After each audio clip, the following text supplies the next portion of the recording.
২০১৩ সালে কার্যক্রম শুরুর মাত্র ৪ বছরের মধ্যে অনিয়ম দুর্নীতিতে মুখ থুবড়ে পড়েছিল দ্য ফার্মার্স ব্যাংক। ওই সময় রাজনৈতিক বিবেচনায় অনুমোদন দেয়া এ ব্যাংকটিকে বাঁচাতে বাংলাদেশ ব্যাংক হস্তক্ষেপ করে।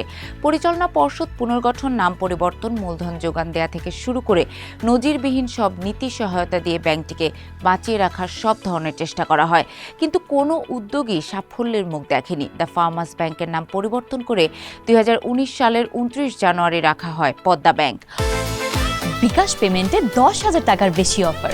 শপিং চলছে তো। অর্থনীতিবিদ ও বাংলাদেশ ব্যাংক কর্মকর্তারা বলছেন, অনিয়ম দুর্নীতিতে বিধ্বস্ত এ ব্যাংকটিকে বাঁচিয়ে রাখাটাই ছিল বড় ভুল। পদ্মা ব্যাংকের তথ্য অনুযায়ী গত বছর শেষে তাদের আমানতের পরিমাণ ছিল ৬,৩০০ কোটি টাকা।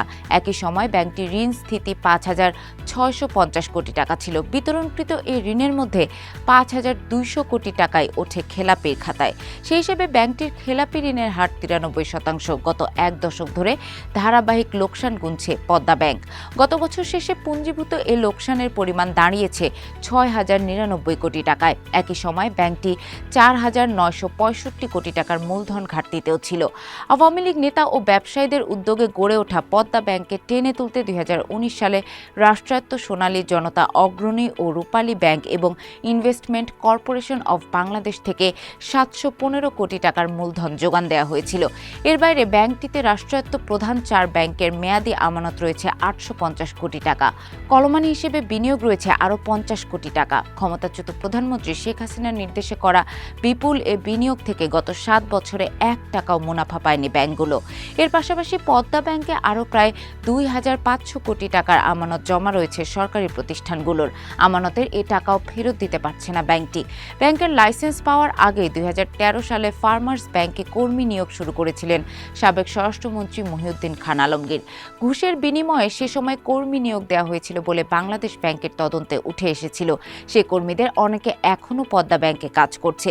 ব্যাংকটির ৬০টি শাখা ও ১৪টি উপশাখায় কর্মরত রয়েছে প্রায় ১,০০০ কর্মকর্তা কর্মচারী, অথচ এই কর্মীদের বেশিরভাগেরই তেমন কোনো কাজ নেই। বর্তমান পরিস্থিতিতে পদ্মা ব্যাংকের কার্যক্রম এগিয়ে নেওয়া একেবারেই উচিত নয় বলে মনে করেন অর্থনীতিবিদ ডক্টর ফাহমিদা খাতুন। বণিক বার্তাকে তিনি বলেন, পদ্মা ব্যাংক সহ কার্যক্রম প্রায় বন্ধ হয়ে যাওয়া ব্যাংকগুলোর বিষয়ে কঠোর সিদ্ধান্ত নেওয়ার জন্য আমরা ২-৩ বছর আগে থেকেই দাবি জানিয়ে আসছি। সরকারের যোগান দেওয়া টাকায় কোনো ব্যাংক টিকিয়ে রাখার কোনো অর্থ হয় না। অর্থনীতি কিংবা আর্থিক খাতে বহু বছর ধরে পদ্মা ব্যাংকের কোনো ভূমিকা নেই, তাহলে কেন জনগণের অর্থে এ ব্যাংক বাঁচিয়ে রাখা হবে?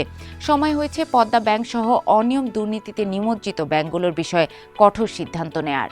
বেসরকারি গবেষণা সংস্থা সেন্টার ফর পলিসি ডায়ালগ সিপিডির নির্বাহী পরিচালক ডক্টর ফাহমিদা খাতুন বর্তমানে বাংলাদেশ ব্যাংকের পর্ষদেও রয়েছেন। অন্তর্বর্তী সরকারের সময় পদ্মা ব্যাংকের বিষয়ে কোনো সিদ্ধান্ত হলো না কেন? এমন প্রশ্নের জবাবে এই অর্থনীতিবিদ বলেন, পদ্মা ব্যাংকের মতো পরিস্থিতিতে থাকা সরকারি বেসরকারি ব্যাংকগুলোর বিষয়ে পর্ষদে আলোচনা হয়েছিল। তবে প্রাথমিকভাবে শরিয়া ভিত্তিক ৫ ব্যাংক একীভূতকরণের মাধ্যমে কার্যক্রম শুরু করা হয়। এতগুলো ব্যাংকে একসঙ্গে হাত দেওয়ার মতো অর্থ ও সামর্থ্য সরকারের নেই। আমি বলবো, অতীতে হয়নি বলে বসে থাকলে হবে না, বরং নির্বাচিত সরকারের দায়িত্ব হবে আর্থিক খাত সংস্কারের অংশ হিসেবে দুর্বল ব্যাংকগুলোর বিষয়ে কঠোর সিদ্ধান্ত নেওয়া। পদ্মা ব্যাংকে বাঁচানোর কথা বলে গত বছরের সেপ্টেম্বরে বাংলাদেশ ব্যাংকের কাছে আরও ৩,৫০০ কোটি টাকা তারল্য সহায়তা চাওয়া হয়, কিন্তু ব্যাংকটির পর্ষদের সে দাবির প্রতি কর্ণপাত করেনি কেন্দ্রীয় ব্যাংক। পদাধিকার বলে বর্তমানে পদ্মা ব্যাংকের চেয়ারম্যান মোহাম্মদ শওকত আলী খান। রাষ্ট্রায়ত্ত সোনালী ব্যাংকের ব্যবস্থাপনা পরিচালক পদে তিনি দায়িত্বরত। পদ্মা ব্যাংকের বর্তমান পরিস্থিতি নিয়ে জানতে চাইলে শওকত আলী খান বণিক বার্তাকে বলেন, ব্যাংকটির তেমন কোনো কিছুই অবশিষ্ট নেই। আমানতের পাশাপাশি মূলধনও শেষ হয়ে গেছে।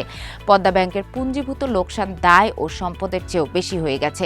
এখন ঋণ আদায় ছাড়া কর্মকর্তাদের তেমন কোনো কাজ নেই। অনেক আগেই ব্যাংকটির ব্যবস্থাপনা কর্তৃপক্ষকে ব্যয় কমানোর নির্দেশ দেওয়া হয়েছিল, কিন্তু সে ব্যয় প্রত্যাশা অনুযায়ী কমিয়ে আনা সম্ভব হয়নি। সরকারি সিদ্ধান্তে আমরা পদ্মা ব্যাংকে বিনিয়োগ করেছিলাম।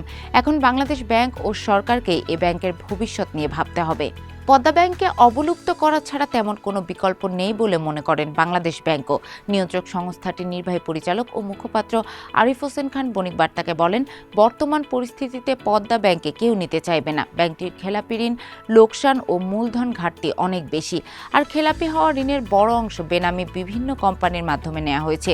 অস্তিত্বহীন কোম্পানিগুলোর প্রকৃত সুবিধাভোগীদের খুঁজেও পাওয়া যাচ্ছে না। ব্যাংকের কর্মীদেরও তেমন কোনো কাজ নেই। এই পরিস্থিতিতে ব্যাংকটিকে অবসায়ন বা অবলুপ্ত করা ছাড়া বিকল্প কোনো কিছু আমাদের হাতে নেই। নির্বাচিত সরকার ও নতুন গভর্নর দায়িত্ব নিয়েছেন। আশা করছি পদ্মা ব্যাংকের বিষয়ে আমরা একটি সিদ্ধান্তে আসতে পারব।